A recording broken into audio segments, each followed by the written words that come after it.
We kaka, samani. Na maongezi na wewe nakuomba. Vipi baba? Naomba unitongoze. Nikutongoze? Naomba. Ndio kule weka zote unaniita mpaka unakuja hapa kutongozwa tu dadangu. Nitongoze japo mara hiyo, mara moja tu. Sasa dadangu, mimi kama kutongoza professional. Sawa? Sasa unajua dada, mimi nakupenda. Unaelewa mama Mimi nakupenda sana. Na hasa wanawake wenye misuko kama yako. Mimi huaga nawaelewa kinoma. I'm very stupid, I'm very foolish. Ndio nzuri. Yaani nawaelewa sana wa design hapa. Kwa hiyo mimi kifupi kwamba nakupenda kuliko kitu chochote. Yaani mimi nakubali nilale bila kula.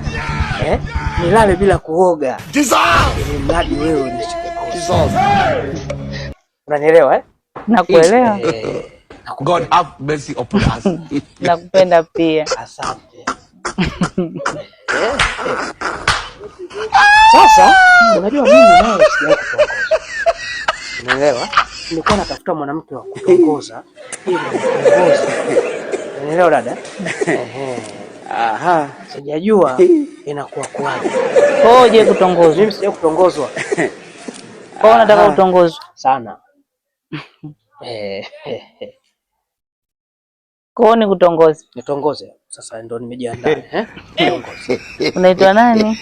Mimi naitwa AKA Asmani Kibaka.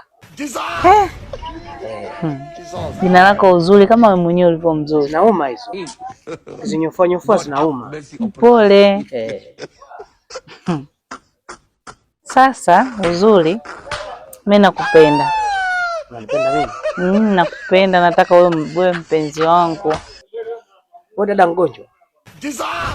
Wewe unakujaje kunitongoza? Unakuwa na ujasiri wa kunitongoza mgonjwa? Mimi sijawahi kutongozwa dadangu, na mimi sitaki kutongozwa na wanawake. Tunaelewa? Mimi sijawahi kutongozwa na sitaki kutongozwa na wanawake. Full stop. Kwanza sasa hivi mimi sitaki kutongozwa na wanawake. Sasa ndio umeniambia mimi nikutongoze. Sitaki kutongozwa. Sasa mbona unatoka nje ya makubaliano tena? Nimekuambia full stop, mimi sitaki kutongozwa mama. Mimi hizo habari sisijui. Na kwanza wewe unakujaje kunitongoza mimi? Jamani, mimi sitaki kuniambia mimi nikutongoze wewe. Wewe tena ukome wewe. Wewe unaenda wapi?